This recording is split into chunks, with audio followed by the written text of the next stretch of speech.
Fala pessoal, Doug Niemeyer, como é que vocês estão? Olha só, a gente vai falar de um assunto hoje, tá? Que é algo que eu ouço sempre, né? Que as pessoas perdem dinheiro no mercado financeiro, tá? Mas por que que as pessoas perdem dinheiro no mercado financeiro, tá? Qual que é o real motivo pelo qual as pessoas perdem dinheiro no mercado financeiro? Eu vou mostrar aqui uma planilha, que é o que eu uso para operar, que é o que eu uso para mensurar aqui o meu capital, né? Como que eu vou alocar meu capital em determinado mercado, e ela pode ser muito útil para vocês também, tá? Deixa eu compartilhar minha tela bem legal aqui. Desculpem a imagem aqui, porque essa câmera hoje ela não é a minha câmera que eu costumo usar para gravar, tá, pessoal? Mas ela vai ser legal para a gente poder entender aqui como que eu desenhei essa planilha, tá? Essa planilha, gente, é o que eu uso para considerar, mensurar como que eu vou alocar meu capital para operar determinado mercado, tá? Aqui a gente vai falar especificamente do mercado do Ibovespa, tá? Essa planilha aqui, ela é em cima do sistema Manche, que é o sistema que eu desenvolvi para operar o mercado do Ibovespa, tá? E esse mercado, ele tem alguns números, né, interessantes, né? Ele tem um modelo operacional que me possibilita trabalhar com o contrato fracionado, tá? Então, lá na corretora Active Trades, que é onde eu aloco boa parte do meu capital, eu trabalho com o mercado do Ibovespa já operando com o mercado fracionado. Então, você consegue operar menos de um lote, né? Aqui no Brasil a gente opera o índice Ibovespa, né? Falando aqui de operar swing trade, você opera com um lote de um contrato. Lá na Active Trades você pode operar com um lote de 0,05. Tá? O que é isso? Ou seja, você pega um contrato inteiro, né, um mini contrato, e você fatia ele em 20. Né? Então, se a gente pegar isso aqui, igual a este cara aqui, vezes 20, você tem aqui um contrato. Então, é 1/20 de um contrato cheio, tá? Um mini contrato, tá? Vamos lá. O que eu primeiro, antes de tudo, pessoal, muita gente não tem em mente o conceito de backtest, tá?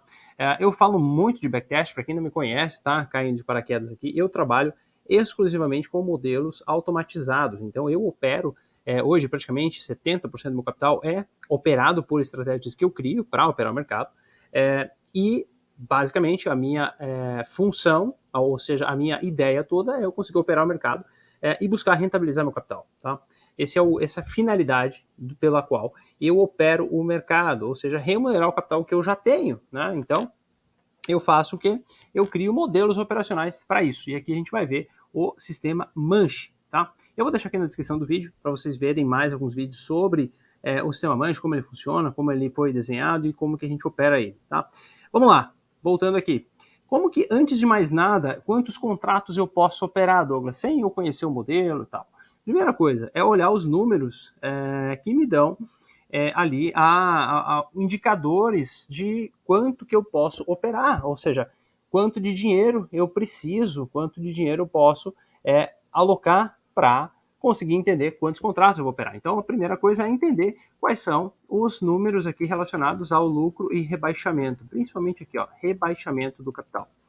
Vamos lá, para quem não sabe o que é rebaixamento do capital, $403 aqui é o número financeiro que esse modelo operacional perdeu de forma consecutiva. Então, ele operando com essa fração de contrato, ou seja, 0,05, um contrato dividido por 20, eu tive um prejuízo acumulado de $403 nesse período aqui, de 2018 até março de 2022. Aqui a gente está aqui em novembro gravando esse vídeo, tá?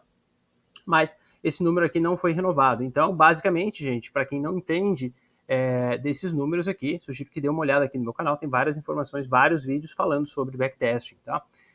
O que eu olho então, pessoal? Como é que eu me planejo? Bom, eu quero pegar o principal fator aqui para mim é esse aqui, tá? Que é justamente o rebaixamento de capital. Então, eu quero saber se tudo deu errado no modelo, quanto dinheiro esse modelo perdeu. Então, perdeu $403, perfeito? Perfeito. Quanto de lucro ele teve? $2.225, tá? Isso me deu uma relação aqui, pessoal, de praticamente 128% ao ano, tá?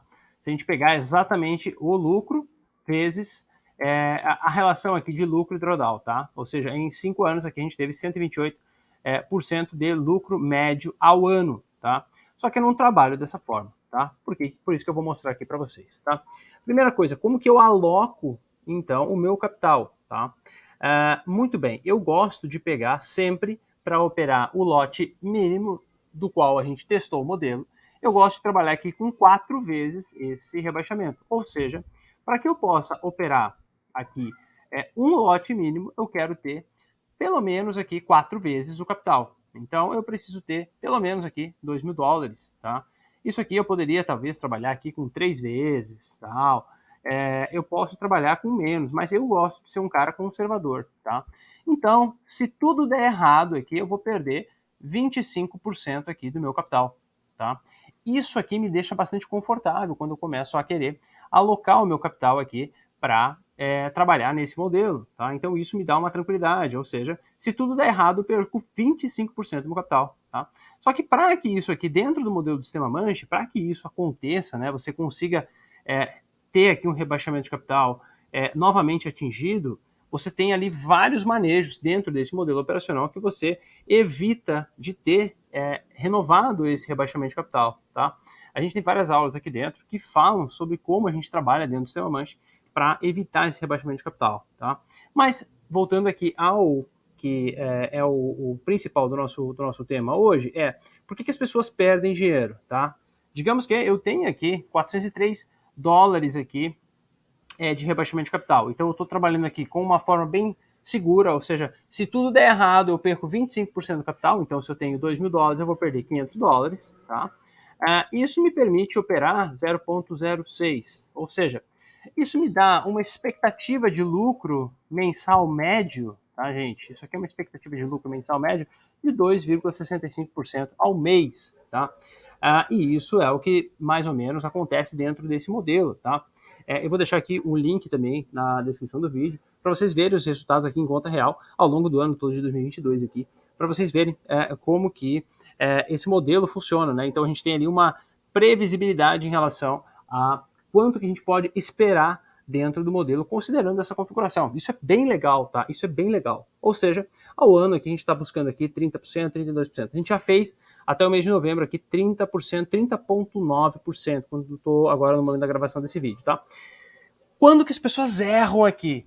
Quando que as pessoas, elas erram, colocam os pés pelas mãos, tá? Elas fazem isso aqui, ó. Elas alocam 100% do capital delas para risco, tá? Por que elas fazem isso? Eu também não sei, tá? Mas esse é o tema, né? As pessoas fazem isso porque o único e principal motivo, ganância. Então elas olham para isso aqui, ó. A expectativa matemática que esse modelo me dá é de, se eu fizer isso, eu vou ter uma expectativa de mais de 100% ao ano de rentabilidade. Só que eu estou correndo o risco de 100% do meu capital, tá? Então isso significa, gente, que eu estou sendo extremamente arrojado na minha forma de operar o mercado. E é aí que as pessoas pecam, né? Porque elas olham esse número aqui, elas olham aqui essa possibilidade de ganho, só que elas não olham aqui a possibilidade de perda, que é, no caso, que você perder 100% do seu capital. Tá?